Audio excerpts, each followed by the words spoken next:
মাছ ভাজা হবে। এখানে কাঁঠালের বিচি, চিংড়ি মাছ দিয়ে ডুমডুম রান্না করা হবে। তারপরে এখানে বুটের ডাল রান্না করব গুস্ত দিয়ে, মানে মাথার গুস্তগুলা দিয়ে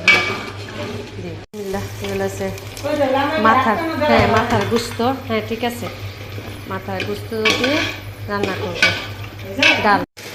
ডুমডুমটা কষানো হয়েছে মশলা, এখন ডুমডুমটা আমি দিয়ে দিলাম। গুস্ত সিদ্ধটা হয়েছে, বুটটা সিদ্ধ দিয়েছিলাম, এখন কষিয়ে পরে গরম পানি দিই। ঠিক আছে, এইদিকে আমার ধুনধুনে অনেক পানি উঠে গেছে। মাছ ভুনা করবো আর লাল শাক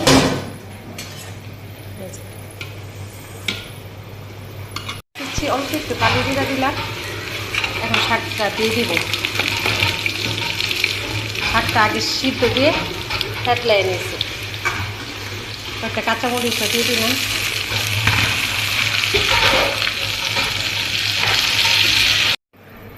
এখানে যে একটু বেরেস্তা দিচ্ছি,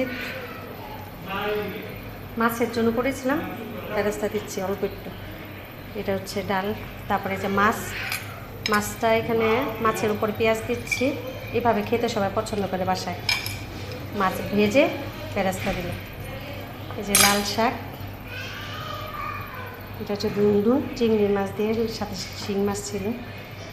আর এখানে বেরেস্তা একটু বেশি নিচ্ছি বলে অল্প একটু দিয়ে দিচ্ছি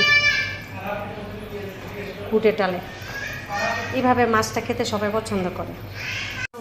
বেরেস্তাটা বেশি হওয়ার পরে এখানে একটু বেরেস্তা দিচ্ছি দাও, ওয়েট করো। আর এই যে এইভাবে মাছটা ফ্রাই করে খেতে সবাই আমাদের বাসায় লাইক করে, বলে পেঁয়াজ বেরেস্তা দিয়ে ভালো লাগে বোনার থেকে। দুপুরে লাঞ্চ আমাদের। রাইস ধরো না।